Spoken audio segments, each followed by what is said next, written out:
శ్రీ గురుభ్యో నమ. సుజ్ఞాన దీపమను గురు గీతల నుండి ఈవేళ మనం 3వ అధ్యాయమునందు 158వ శ్లోకాన్ని భక్తి ప్రపత్తులతో పరిశీలన చేసుకుందాం. చార్వాక వైష్ణవమతే శోకం ప్రాభాకరే నహి గురోః పాదాంతికే యద్వత్ సుఖం వేదాంత సమ్మతం. ఓ పార్వతి, గురువు యొక్క పాద పద్మముల సమీపము నందునుపనిషత్తులచే అంగీకరింపబడిన బ్రహ్మానందమెట్లు కలుగునో ఆ విధముగా చార్వాక వైష్ణవ జైనుల మతముల యందు ఆనందం లేదని భావము మనకు తెలియబడుతూ ఉన్నది.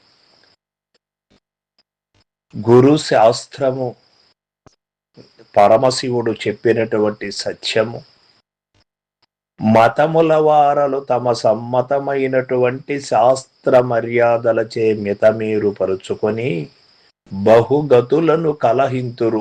అట్టి స్థితి నీకేమిటికి? ఆ యొక్క బాధలు నీకెందుకు? ఆ పని ఏమీ అవసరము లేదు. మతములతో వాదించుకోవలసినటువంటి అవసరము లేదు. మతముల వలన నీకు నిజము తెలియబడేది లేదు. మతము అనేది తన యొక్క మదిని శుభ్రం చేసుకునేదై ఉండవలనే కాని మతముల కోసం వాదులాడుకునేదై ఉండకూడదు.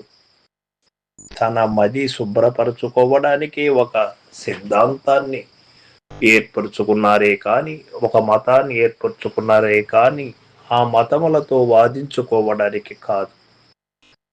మతముల వలన నీకు వచ్చిన ప్రయోజనము ఏమీ లేదు. ఉపనిషత్ వాక్యము కూడా గురు శాస్త్రమును, గురువు యొక్క పాదధూళిని ప్రక్షాళన చేసుకోవలసినదే గాని తన యొక్క పాపకర్మములను ఏ ఒక్క దాని చేత కూడా ప్రక్షాళన కాదు. ఏ ఒక్క దాని చేత కూడా భ్రాంతిరహితము కాదు. ఈ సత్యాన్ని ఎరిగినటువంటి మానవుడు గురువుకు శరణాగతుడై ఉంటాడు. గురు బోధలను వింటూ ఉంటాడు. వినిన దాని ఆచరణలో ఉంచి ఆచరణ యోగ్యమైనటువంటి జీవన విధానమును ఎన్నుకొని ఉంటాడు. పార్వతి, అటువంటి వారి వలన ఈ ప్రపంచమునకు మేలు జరుగుతుంది. తాను బాగుపడతాడు. ఇహపర సుఖములకు అర్హుడై ఉంటాడు. ఆ విధానం ఈ గురుగీత ద్వారా తెలియబడుతుంది యావత్ ప్రపంచానికి కూడా. గురు పాదములను శరణు వేడనటువంటి వాడికి గురు కరుణ ఎట్లా లభ్యమవుతుంది? గురు పాదములను శరణు వేడిన వాడికి గురు పదములు తప్పక లభ్యమవుతాయి. గురు పదముల ద్వారా నీకు ఉన్నది ఉన్నట్టుగా తెలియబడుతుంది, లేనిది లేనట్టుగా తెలియబడుతుంది. అజ్ఞానాంధకారము చేత మానవుడికి ఉన్నది లేనట్టు, లేనిది ఉన్నట్టు తెలిసిన కారణంగా ఉన్నదాన్ని వదిలేసి లేని దాన్ని పట్టుకొని భ్రాంతులకు లోనవుతూ ఉన్నాం ఈరోజు. సర్వం సద్గురుపాదార్పణమస్తు. జై గురుదేవ. శుభం భూయాత్.